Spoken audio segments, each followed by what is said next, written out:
স্বাগতম বাংলাদেশের সম্পদের আজকের আয়োজনে। বাংলাদেশের সম্পদ এমন একটি আয়োজন যেখানে আমরা বাংলাদেশের কৃষিজ, বনজ, মৎস্য, মানব, খনিজ ইত্যাদি সম্পদ নিয়ে আলোচনা করি। ইতিপূর্বে আমরা ধান, গম, পাট ইত্যাদি নিয়ে আলোচনা করলেও বর্তমানে আমরা আলোচনা করছি বাংলাদেশের মানব সম্পদ নিয়ে।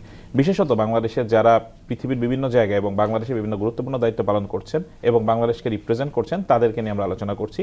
এরই ধারাবাহিকতায় আজকে আমাদের এখানে উপস্থিত আছেন সাদিয়া খালিদ রীতি, যিনি আন্তর্জাতিকভাবে বিভিন্ন ফিল্ম ফেস্টিভ্যালের জুরি হিসাবে বাংলাদেশকে রিপ্রেজেন্ট করছেন এবং আন্তর্জাতিক বিভিন্ন কনফারেন্সে তিনি বাংলাদেশের প্রতিনিধিত্ব করছেন। আপনাকে স্বাগতম আজকের আয়োজনে। আপনার জার্নিটা যদি একটু বলতেন যে কিভাবে এই ফিল্মের লাইনটাতে আসা বা ফিল্ম নিয়ে পড়াশোনা শুরু করা কিভাবে করলেন, কবে থেকে? টিনেজ আমল থেকে ইচ্ছা ছিল যে সিনেমা বানাবো।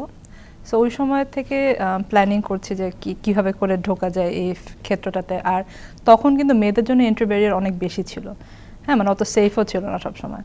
সো আমি যেটা করলাম সেটা আমি ফিল্মে এডুকেশনটা শেষ করে আসলাম, দেন আমি কাজে ঢুকলাম। সো ওইটা আমার জন্য কাজটাকে আরও অনেক ইজিয়ার করে দিল। সো আমি পড়েছিলাম স্ক্রিন রাইটিংয়ে, বাট আসার পরে আসলে স্ক্রিন রাইটিংয়ের কাজের ক্ষেত্রটা ওভাবে করে অত গুছানো ছিল না। আলটিমেটলি ফিল্ম ক্রিটিসিজমটাতে আসলে বেশি সময় দেওয়া হয়েছে। সো ওখানেই হয়তো আমার অ্যাচিভমেন্ট এখন পর্যন্ত বেশি হয়েছে। বাংলাদেশ থেকে যারা আসলে ফিল্ম নিয়ে পড়তে যায় বা বাইরে যেতে চায় তাদের আসলে কিছুটা কনফিউশন কাজ করে যে বাইরে ফিল্ম কিভাবে পড়বে, আসলে বাংলাদেশে এসে কন্ট্রিবিউশন করার সুযোগটা থাকবে কিনা, কারণ ওদের টেকনোলজি হাই, ওদের কালচার বা ট্রেডিশনটা ডিফারেন্ট। তো এটা আসলে বাংলাদেশি যারা পড়তে যেতে চায় তাদের জন্য আসলে আপনার ওপিনিয়নটা কি থাকবে বা কিভাবে করতে পারে তারা? ফিল্ম পড়তে গেলে আমি অলওয়েজ বলবো যে কোনো একটা ফিল্ম সিটিতে যেতে, যেখানে আসলে ইন্ডাস্ট্রিটা খুব ভালো। সো আসলে ক্লাসরুম থেকে যতটুকু না শেখা যায় তার থেকে কাজ করতে গিয়ে বেশি শেখা যায়। সো আমার যেহেতু ছিল হচ্ছে লস অ্যাঞ্জেলেসে, ওখানে হলিউডের ওখানে কাজ করার সুযোগটা হয়েছিল, আমার মেইন লার্নিংটা কিন্তু ওখান থেকে হয়েছে। অবশ্যই ক্লাসে আমাদেরকে একটা খুবই স্ট্রং একটা বেসিস দিয়েছে পড়াশোনার, ওদের কারিকুলামটা এত বেশি মানে সলিড। ইভেন দেখা যাবে যে বিভিন্ন টিচাররা সেম এক্সাম্পলসই দিচ্ছে, বিকজ তাদের এতটা অ্যালাইন্ড সব টিচাররা। সো এই জিনিসটা আমাদের এখানে পায় না। সো বাইরে গিয়ে পড়তে গেলে এটা পাবে। আর অবশ্যই সাজেস্ট করবো ফিল্ম কোনো সিটি, কোনো ইন্ডাস্ট্রি আছে এরকম জায়গায় যেতে। কতদিন হলো আসলে পড়ে আসলেন বা কতদিন? আমি 17-এ ব্যাক করেছি।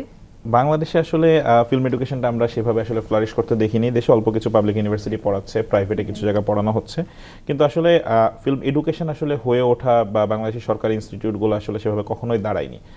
তো আসলে কারণটা কি মনে হয়? আমাদের পাশের দেশ ইন্ডিয়াতে পর্যন্ত অনেকগুলো ইনস্টিটিউট বেশ প্রমিনেন্ট হিসেবে দাঁড়িয়ে গিয়েছে, আমাদের এখানে না হওয়ার কারণটা কি? মানে ওভারঅল সবারই একটা মেইন সমস্যা হচ্ছে কারিকুলামটা মানে ফিক্সড না।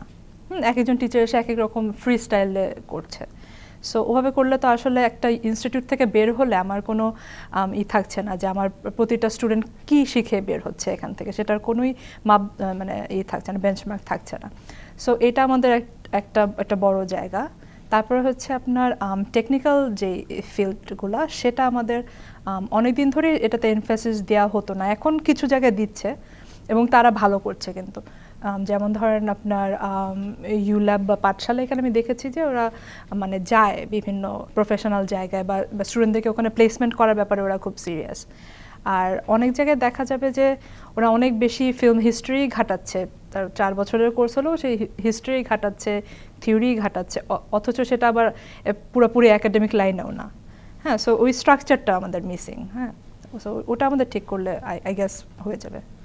আপনি তো একই সঙ্গে চলচ্চিত্র পরামর্শ কমিটি যেটা আছে সেটারও মেম্বার, এবং এটা আসলে আমরা দেখেছি যে এটা চালু হলেও আসলে খুব একটা অ্যাক্টিভ ছিল না, বা বর্তমানেও আমরা খুব একটা অ্যাক্টিভিটি দেখতে পাইনি। তো এখান থেকে আপনারা কোনো ইনিশিয়েটিভ নিয়েছিলেন কিনা বা কোনো প্রপোজ করেছিলেন কিনা, বা করে থাকলেও সেটা আসলে বাস্তবায়ন হয়নি কেন? এই কমিটিতে এই পর্যন্ত শুধু 2টাই মিটিং হয়েছে আসলে। সো আর আমরা অনেকবার বলেছি যে আমাদেরকে আসলে জানাতে যে কি কাজ হচ্ছে, কত দূর আগিয়েছে, আমরা যেসব বিষয় নিয়ে আলাপ করেছি সেটারই বা অগ্রগতি কি, আমাদেরকে আসলে কখনোই এতে মানে আর বেশি ইনভলভ করা হয়নি। 5 আগস্ট পরবর্তী সময় আমরা অনেকগুলো চেঞ্জেসের প্রস্তাব দেখেছি, অনেকগুলো ইনিশিয়েটিভ গড়ে উঠেছে, অনেকগুলো ফিল্ম মুভমেন্ট যারা করছেন তাদের অনেকগুলো প্রস্তাবনা ছিল। আসলে আপনার কি মনে হয় যে কেন আসলে বাস্তবায়িত হলো না তেমন কিছুই? বাস্তবায়িত হওয়ার ক্ষেত্রে তো অনেকগুলো ধাপ আছে, আই গেস ওই ধাপগুলো থেকে আমরা আটকায় যাচ্ছি। কিন্তু ইভেন প্রস্তাবনার ক্ষেত্রেও যদি আমরা দেখি, প্রস্তাবনাগুলো খুব বেশি অ্যাম্বিশিয়াস ছিল, অনেক বেশি হয়তো বা রিয়েলিটির সাথে সম্পর্ক একটু কম ছিল বা এরকম কিছু। সো ওইটা মিলে দুইটার কোনো একটা মানে সমঝোতায় আসা যায়নি, মানে রিয়ালিটিটা আর আমাদের চাওয়াটা এটার মধ্যে আসা যায়নি। আর যারা গেট কিপার্স তাদেরও তো একটা থাকতে হবে যে তাদের এটা বাস্তবায়ন করার জন্য যেই একটা গুডউইলটা যেটা থাকতে হবে, সেটা আসলে আমরা ওভাবে করে মানে দেখিনি আসলে। সামগ্রিকভাবে তো দেখা যাচ্ছে বাংলাদেশে আসলে ফিল্ম ইন্ডাস্ট্রি বলি বা ফিল্ম সেক্টর বলি, এটা একটা সময় দেখা গিয়েছে কিছুটা স্বর্ণযুগ ছিল, প্রচুর হল ছিল, প্রচুর সিনেমা হতো। এখন এসে সেটা আসলে কমে গিয়েছে। আপনি যেহেতু পৃথিবীর বিভিন্ন দেশে ফিল্ম ফেস্টিভ্যালগুলোতে যাচ্ছেন, কনফারেন্সগুলোতে যাচ্ছেন, এবং আমরা নতুন নতুন অনেক দেশ দেখছি যারা আসলে তাদের ফিল্ম সেক্টরটা নিয়ে অনেক দূর এগিয়ে এসেছে। তো বাংলাদেশে আসলে এটা কেন হলো যে একটা সময় ফিল্মের খুবই রমরম অবস্থা ছিল, সেখান থেকে একটা বড় ডাউনফল হলো, এবং এখন এসে আসলে সিনেমা দেখা যাচ্ছে বছরে ঘুরে ফিরে 3-4টা ভালো সিনেমা বের হচ্ছে, আর আসলে সেভাবে আমরা সিনেমা পাচ্ছি না। এটা আসলে কি কারণ মনে হয় আপনার? কারণ তো অনেকগুলোই, এবং এটার প্রতিকারও আছে আসলে। আমরা যদি খেয়াল করি যে সিনেপ্লেক্সের সংখ্যা যখন বাড়লো তখন কিন্তু আমাদের মিডল ক্লাসরা যাওয়া শুরু করলো হলে। সো আমি শুধু দেশের বাইরে না, আমি ইভেন ঢাকার বাইরে আমি বিভিন্ন হলে গিয়ে ফিল্ম দেখার অভ্যাস আছে। সো ওখানে গিয়ে যেটা দেখি যে আসলে যেই পরিবেশটা সেখানে কিন্তু মিডল ক্লাস বা তার এডুকেটেড ক্লাসের যেতে অত বেশি কমফোর্ট ফিল করবে না। ধরেন যে ওখানে এসি নাই, ফ্যান চলছে, গরম, এবং এনভায়রনমেন্টটা খারাপ। মুভি যেগুলো চলছে সেখানে মানুষজন হুইসেল দিচ্ছে, টিটকারি মারছে। সো ওই এনভায়রনমেন্টটাতে আসলে সব ধরনের মানুষ যাবেও না, বা মেয়েরা হয়তো বা কম পার্টিসিপেট করবে। বাট এটা থেকে প্রতিকারের উপায় কি, আমরা এখন যে ঈদের কিছু মুভি দেখছি, যেমন আমি উৎসবের নামটা বলতে পারি। উৎসবটা আমি ঈদের রিলিজের 1.5 মাস পরে গিয়ে দেখলাম হলে, একদম দিনের বেলায়, উইকডেতে, কিন্তু ভরা ছিল। হ্যাঁ, সো এরকম একটা ফিল্ম যেটার মধ্যে আপনার মানে অশ্লীলতাও নাই বা ওরকম খারাপ কোনো নেগেটিভ মেসেজও নাই, সেটা একটা হোলসাম একটা মুভি মানুষ দেখছে। সো এটা খুবই ভালো সাইন যে আমরা আসলে এনভায়রনমেন্ট পেলে, আমরা ওরকম মুভি পেলে আমরা আসলে দেখবো। সো আই থিঙ্ক আমরা একটা উত্তরণের দিকে যাচ্ছি। 2010 থেকে আমরা যদি 25 পর্যন্ত এই টাইম ফ্রেমটাও যদি ধরি, আমরা কিন্তু মানে এরকম ভালো অনেক দর্শক অনেক মানে আনন্দ নিয়ে দেখেছে, ফ্যামিলি নিয়ে দেখেছে, এরকম সিনেমা খুব বেশি পাইনি। মনপুরার কথা হয়তো আমরা বলতে পারি। এরপরে খুব বেশি সিনেমা এরকম আসেনি, উৎসব অনেকদিন পর আবার এরকম আসলো। একটা টেন্ডেন্সি দেখা যাচ্ছে সিনেমাতে প্রচুর ভায়োলেন্স হচ্ছে, মানে এই টাইপের কন্টেন্টের একটা হিউজ চাহিদা। থ্রিলার ভায়োলেন্সের বাইরে আসলে অন্য জনরাগুলোকে এক্সপ্লোর করা হচ্ছে না। এটা কেন মনে হচ্ছে আপনার কাছে যে বাংলাদেশে এখন শুধু এরকম জনরা সিনেমাগুলো বেশি আসছেন, মানে ফ্যামিলি সিনেমাগুলো ছাড়া? এইটা একটা ধারণা করেছিল মানুষ যে এটাতে বেশি টাকা হয়তো বা লগ্নি ফেরত আসে। সো এই জন্য এরকম বানানো শুরু করেছে। এখন উৎসবের মতো সিনেমা এসে কিন্তু আমাদেরকে দেখে দিচ্ছে যে এর বাইরেও সম্ভব।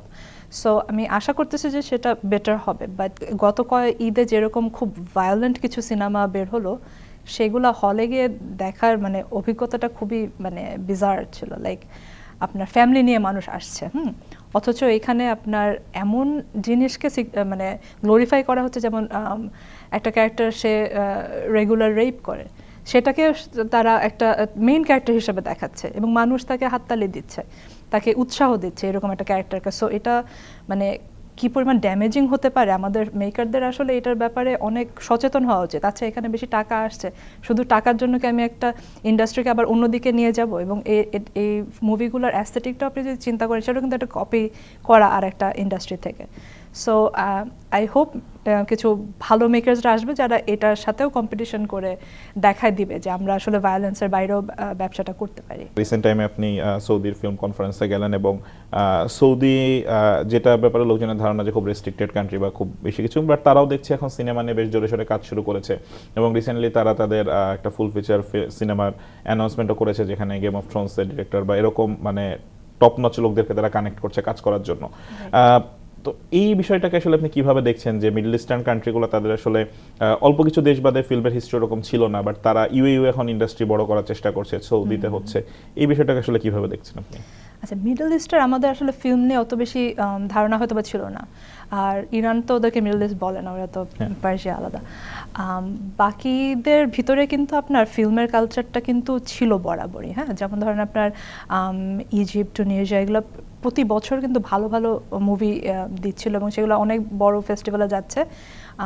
ওই আরব ক্রিটিক্স অ্যাওয়ার্ডসের ওখানে জাজ করতে গিয়ে আমি দেখি এরকম প্রতি বছর 50টার মতো ওরা ফিল্ম আমাদেরকে দেয়, যেগুলো হচ্ছে আপনার খুবই টপ ফেস্টিভ্যালগুলো থেকে এসেছে, এবং এগুলো সবই মিডল ইস্টের ফিল্ম। এবং অদ্ভুত রকমের হচ্ছে যে ওদের অর্ধেকটা আবার মেয়েরা বানিয়েছে। আমরা যে ইউরোপের যেই ভেনিস, কান, বার্লিনের যেই গত 70 বছর ধরে যেই ডমিনেন্সটা দেখেছি, সেটার মধ্যে একটা শিফট আসতে পারে। এবং রেডসিয়ার আপনি দেখবেন যে ওদের কিউরেশন বা ওদের এবার অ্যাওয়ার্ডও পেলো কিন্তু রোহিঙ্গা নিয়ে একটা মুভি, রাইট? সো ওদের কিন্তু ওই জিনিসটা ওদের মাথায় আছে যে আমাদের ইস্টকে কীভাবে করে আর একটু হাইলাইট করতে হবে এখানে। ইন্টারন্যাশনাল ফিল্ম ফেস্টিভ্যালগুলোতে যাওয়া, জুরি হিসাবে কাজ করা, এই জার্নিটা আপনার কবে থেকে শুরু, কোন কোন ফেস্টিভ্যালে গেলেন, এক্সপেরিয়েন্সটা আসলে কি ছিল? আমি আসলে শুরু করেছি কিন্তু ঢাকা থেকে, ঢাকা ইন্টারন্যাশনাল ফিল্ম ফেস্টিভ্যালে 18তে প্রথম জুরি হই। তারপর থেকে আসলে একটার পর একটা কল আসতে থাকে। আমাদের এই ফেস্টিভ্যালটা আমরা কতটা গুরুত্ব দিই জানি না, কিন্তু এটা কিন্তু পৃথিবীর বিভিন্ন জায়গায় মানুষজন ভালোই গুরুত্ব দেয়। সো ওখানে জুরি হওয়ার পর থেকে কিন্তু এই কলগুলো আসা শুরু করলো। আপনার প্রথমে ইটালিতে গেলাম, তারপরে আপনার কতগুলো, তারপরে মনে হয় ইন্ডিয়াতে কয়েকটা ফেস্টিভ্যালে নিল, কেরালার ফেস্টিভ্যালটা খুবই ভালো ছিল। তারপরে লাস্ট যেটা হলো সেটা হচ্ছে ইরানেরটা, আর তার মাঝখানে আরও ছিল রাশিয়ার কাজান ছিল, তারপরে ইউকেতে ছিল, অনেক। এক্সপিরিয়েন্সগুলো কেমন আর কি, মানে আপনি তো একদম টপ নচ যে ফেস্টিভ্যালগুলো কান থেকে শুরু করে বাকি যেগুলো সেগুলোতেও গিয়েছেন, আবার তুলনামূলক নতুন যে ফেস্টিভ্যালগুলো হচ্ছে সেগুলো এক্সপ্লোর করেছেন, আবার বাংলাদেশের সবচেয়ে বড় ফিল্ম ফেস্টিভ্যাল আমরা যেটাকে বলি ডিআইএফএফ, সেখানেও আপনি কাজ করেছেন। তো বাংলাদেশের ফেস্টিভ্যালগুলোর তুলনায় আসলে তারা কিরকম সাপোর্ট দিচ্ছে, বা তুলনামূলক ডিআইএফএফ তো অনেক দিন হয়ে গেল, নতুন ফেস্টিভ্যাল যারা তারা আসলে কতটা ফ্লোরিশ করছে, বাংলাদেশ আসলে কোন জায়গাটায় পিছিয়ে আছে বা এগিয়ে আছে, যদি এই কম্পারিজনটা বলতেন। আচ্ছা, যদি বাইরের ফেস্টিভ্যালের সাথে কম্পেয়ার করি, আমাদের ডিফের সিলেকশন আচ্ছা মডারেট, জাজিং প্রসেসটা খুবই অ্যাকুরেট। লাইক বাইরে যেভাবে করে যে কোনোভাবেই তাদেরকে ইনফ্লুয়েন্স করা হচ্ছে না, অ্যান্ড দেন জুরিরা ডেলিবারেট করছে, দেন তাদের একসাথে করে একটা মতামত নিয়ে অ্যাওয়ার্ডটা দেওয়া হচ্ছে। এটা আমাদের বাকি ফেস্টিভ্যালগুলোকে মানে এই জিনিসটা মেনটেন করতে খুব কম দেখা যায়। খুব কম ফেস্টিভ্যাল আমি পেয়েছি বাংলাদেশে যারা এই পুরো প্রসেসটা একদম প্রপারলি স্টেপ বাই স্টেপ যাচ্ছে। অনেক ক্ষেত্রেই দেখা যায় যে আমরা একটা মার্কস দিয়ে দিয়েছি, তারপর একটা অ্যাওয়ার্ড অ্যানাউন্স হয়ে গেল। সো এই জিনিসটা আমাদের অ্যাভয়েড করতে হবে খুব কনসিয়াসলি। আর হচ্ছে সিলেকশনের ক্ষেত্রে বলবো যে আমাদের এখানে খুব ভালো মুভি আনে এরকম ফেস্টিভ্যাল আছে ডেফিনেটলি, বাট আমাদের এখানে এখনও পর্যন্ত কোনো অস্কার কোয়ালিফাইং ফেস্টিভ্যাল নাই, বা যাদেরকে গ্রেড ফেস্টিভ্যাল দেখা হবে সেটা নাই। এবং এটার পিছনে আসলে আমাদের পৃষ্ঠপোষকতাটা কম আছে, তো সরকারি বলেন বা বেসরকারি বলেন কারোরই ওরকম কন্টিনিউয়াল নাই, পৃষ্ঠপোষকতা নাই। তো প্রতি বছর একদম জিরো না, অ্যাকচুয়ালি মাইনাস থেকে স্টার্ট করতে হয়, বিকজ আগেরটার লোন থেকে যায়। সো একদম পুরো মাইনাস থেকে স্টার্ট করা এখানে খুবই ডিফিকাল্ট হয়ে যায়। বাংলাদেশের এখন আমরা অনেক ইয়াং ফিল্ম মেকার্স বলি, অনেক ফিল্ম মেকার্সকে দেখছি যে তারা আসলে ইভেন অনেক তুলনামূলক ঢাকার বাইরে থেকে বিভিন্ন জায়গা থেকে তারা ফিল্ম নিয়ে আসলে ইন্টারন্যাশনাল ফেস্টিভ্যালগুলোতে যাচ্ছে, অ্যাওয়ার্ড পাচ্ছে। তো এই যে যারা যাচ্ছে তাদের আসলে অনেকে হয়তো ফিল্ম বানাচ্ছে ভালো, তার আইডিয়া আছে, কিন্তু সে হয়তো মানে বাইরে কিভাবে সাবমিট করবে, কিভাবে যাবে, এইটা হয়তো ধারণাটা নাই। তো এইগুলোর জন্য আসলে তারা কোথা থেকে সাপোর্ট পেতে পারে, কিভাবে আগাতে পারে? হ্যাঁ, অনেকেই আমার কাছে আসে, স্পেশালি ইয়াং যারা, যে আমি একটা ফিল্ম বানিয়েছি, এখন কিভাবে সাবমিট করব, কোথায় সাবমিট করব, একটু কাইন্ডলি একে নক করে দেন। হ্যাঁ, দ্যাটস নট দ্য ওয়ে। কিন্তু হ্যাঁ, আমি চ্যারিটি হিসাবে আমি কজনকে এভাবে হেল্প করতে পারবো? আমারও তো সময়ের লিমিটেশন আছে, আমার অ্যাটেনশনের লিমিটেশনস আছে। সো এইটা আসলে করে কি, যেটা হচ্ছে আপনার কিছু এজেন্সি থাকে, কিছু কোম্পানি থাকে যাদের কাজই হচ্ছে এই ফেস্টিভ্যাল স্ট্র্যাটেজি করা। সো আমাদের উচিত যে ওটা বের করা, অনলাইনে একটা সার্চ দিলেই ওরা পেয়ে যাবে যে কোন এরিয়াতে কোন কোম্পানিটা কাজ করছে। সো ওভাবে করে প্রফেশনালি আগান, এটার জন্য একটা বাজেট লাগে অবশ্যই। সো সেটা রেখে আপনি যদি বাইরে ফেস্টিভ্যালে রিচ করতে চান, আপনি ওই বাজেটটা করে আপনি প্রপার মানুষের কাছে গিয়ে সাবমিট করতে পারেন। হ্যাঁ, বাট এমনি আমি বাসায় বসে বসে সাবমিট করলাম, এন্ড দেন আরেকজন পেয়ে গেল আপনার আগে, সিলেক্টেড হয়ে গেল, এন্ড দেন আপনি অনেক ডিপ্রেসড হয়ে গেলেন, দেন আপনি মুভি ছেড়ে দিলেন, এইগুলোর তো দরকার নেই। আপনি there is a proper way, so ওভাবে করে আমরা আগালেই ভালো হবে, rather than asking for favours খালি বড় ভাই বড় বোনদের কাছে গিয়ে। বাইরের দেশের ফিল্ম ফেস্টিভ্যাল যেগুলো আছে আসলে তারা আসলে বাংলাদেশকে আসলে এখন কিভাবে দেখছে? কারণ বাংলাদেশ তো অনেক জায়গায় আমি যে রেসপন্সটা পেয়েছি, আমরা যেটা দেখেছি যে অনেকে আসলে এভাবে চিনে ওঠে নাই কিছুদিন আগ পর্যন্ত, বাট এখন কিছু কিছু জায়গায় চিনছে, জানছে। বাংলাদেশি রিসেন্ট টাইম আমরা দেখলাম বাংলাদেশি স্টুডেন্টরা ফজর ফিল্ম ফেস্টিভ্যালে গেল, মেন্টর হিসেবে বাংলাদেশ থেকে গেল। তো আপনি বিভিন্ন ফেস্টিভ্যালে যে আসলে বাংলাদেশের ব্যাপারে তাদের পার্সপেক্টিভ কি, বাংলাদেশের সিনেমা নিয়ে তাদের জানাশোনা আছে কি না? এটা একটা খুব মানে ডিসঅ্যাপয়েন্টিং জিনিস যে আমাদের ফিল্ম অনেক ফেস্টিভ্যালে যাচ্ছে, কিন্তু এখনো পর্যন্ত কিন্তু অত বেশি চিনে না। যেমন এবার সৌদিতে গিয়ে যেটা দেখলাম যে একজন মেনশন করলো যে সে ঋত্বিক ঘটকের অনেক করে মানে অনেক চর্চা করেছে, তাকে নিয়ে অনেক কিছু পড়াশোনা করেছে। একজন মেনশন করলো তার তারেক মাসুদের সাথে একটা এনকাউন্টার হয়েছিল। হ্যাঁ, সো এরকম একটা করে হাতে গোনা। হ্যাঁ, কিন্তু ওভারঅল বাংলাদেশের মুভি নিয়ে ধারণা খুব কম মানুষ রাখে। সো এটা আমি যখন ইভেন এবার সৌদিতে যখন প্রেজেন্ট করতে গেলাম পেপার, তখনও সবাইকে আসলে আগে একটা ওভারভিউ দেয়া, ইভেন কোয়েশ্চেন অ্যান্সারেও সবাই ওই ওভারভিউটাই জানতে চাচ্ছে যে আমাদের দেশের আসলে এখন কি অবস্থা ফিল্মের, কারণ ওটা আসলে ভাবে করে কেউ ইম্পর্টেন্স দিয়ে কখনো জানেনি। ওয়ারাস এটার পাশাপাশি যদি আপনি দেখেন আমাদের সাথে যারা ইটালিয়ানরা যায়, তার ইটালিয়ান বহু ফিল্ম মেকার সম্বন্ধে সবাই জানে এবং সবার আগ্রহ অনেক বেশি এই জন্য, বিকজ তারা জানে, তারা দেখে এসেছে।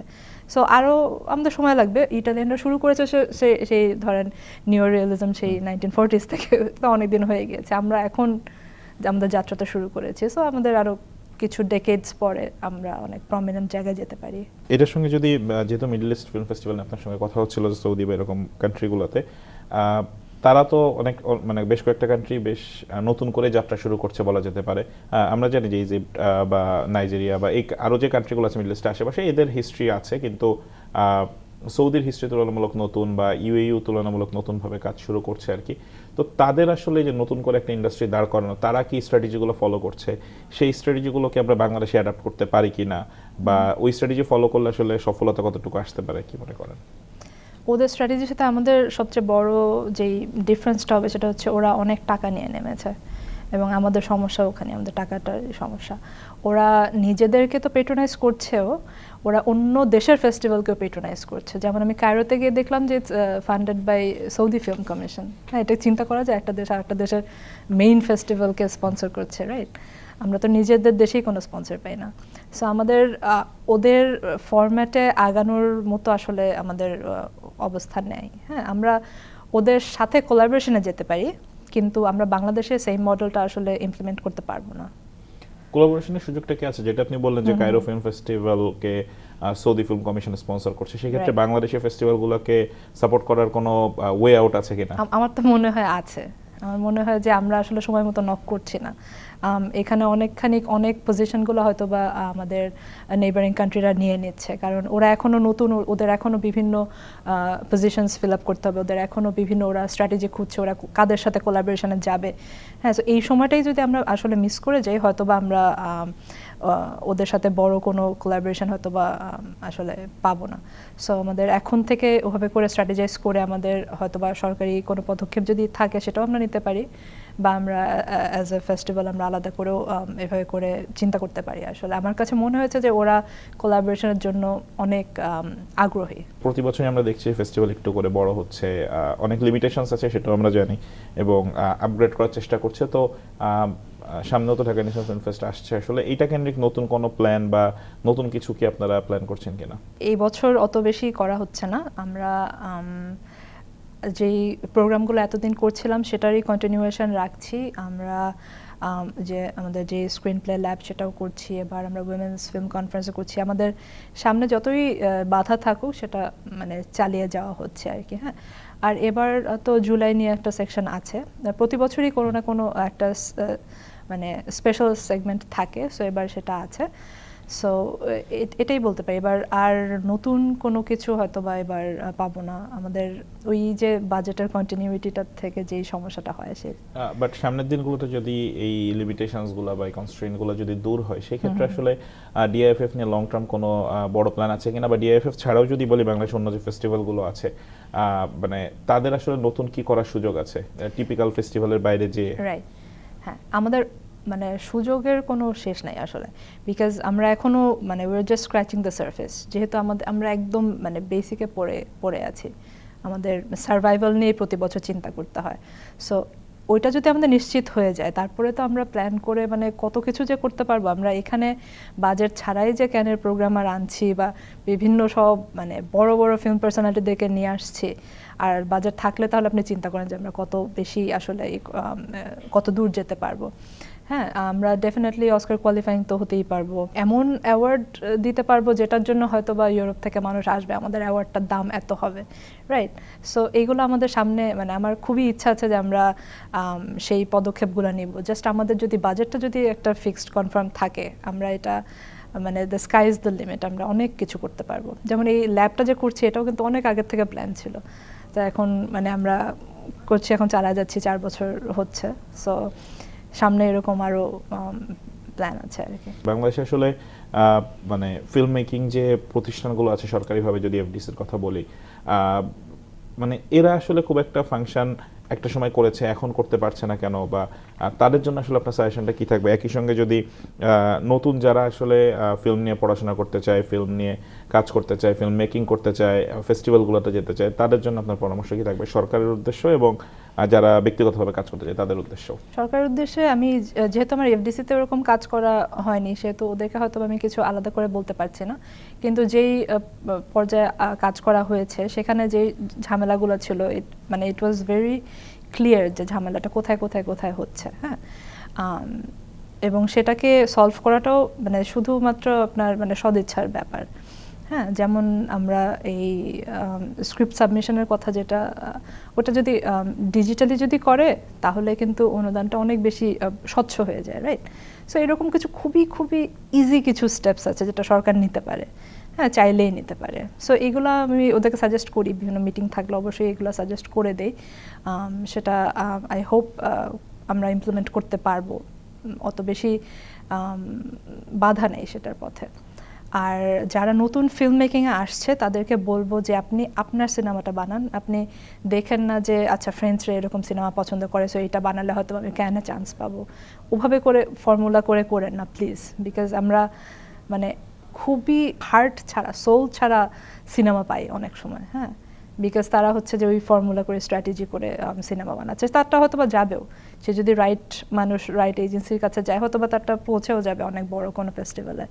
হ্যাঁ, কিন্তু আমরা আসলে ওই সিনেমাটা পাবো না যেটার মধ্যে সেই ডিরেক্টরটার নিজের সিগনেচারটা আছে, আমাদের দেশের কালচারের, আমাদের হেরিটেজের কোনো নিজের সিগনেচারটা আছে, ওটা আমরা আসলে পাবো না যদি আমরা এই ল্যাক অফ বেটার ওয়ার্ড ধান্দাবাজিটা করতে থাকি সারাদিন।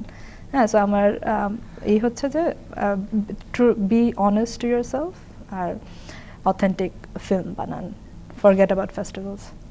অনেক ধন্যবাদ আমার অনুষ্ঠানে একদমই শেষ পর্যায়ে আলোচনার জন্য। আজকে দর্শক, এতক্ষণ আমরা কথা বলছিলাম সাদিয়া খালেদ রীতির সঙ্গে, যিনি পৃথিবীর বিভিন্ন দেশে বাংলাদেশকে রিপ্রেজেন্ট করছেন এজ এ জুরি হিসাবে। একই সঙ্গে তিনি বাংলাদেশের সবচেয়ে বড় film festival Dhaka international film ফেস্টিভ্যালেও কাজ করছেন। তার কাছ থেকে আমরা জানলাম যে পৃথিবীর বিভিন্ন দেশে আসলে ফিল্ম কীভাবে ফাংশন করছে, মধ্যপ্রাচ্যের যে দেশগুলো এখন ফিল্ম নিয়ে কাজ করছে তাদের আসলে স্ট্র্যাটেজিগুলো কী, বাংলাদেশে আসলে চ্যালেঞ্জগুলো কী কী রয়েছে এবং এই চ্যালেঞ্জগুলো থেকে উত্তরণের উপায় কী কী হতে পারে সেগুলো নিয়ে তিনি বললেন। একই সঙ্গে তরুণ নির্মাতা যারা আছে তারা কীভাবে নির্মাণের কাজগুলো সহজে করতে পারে এবং একই সঙ্গে আন্তর্জাতিক অঙ্গনে কীভাবে তারা পৌঁছাতে পারে সেটা নিয়েও তিনি বললেন। সামনের পর্বগুলোতে দর্শক আমরা এরকম আরও অনেক বিষয় নিয়ে আপনাদের সামনে হাজির হব, ততদিন পর্যন্ত আমাদের সাথেই থাকবেন। ধন্যবাদ।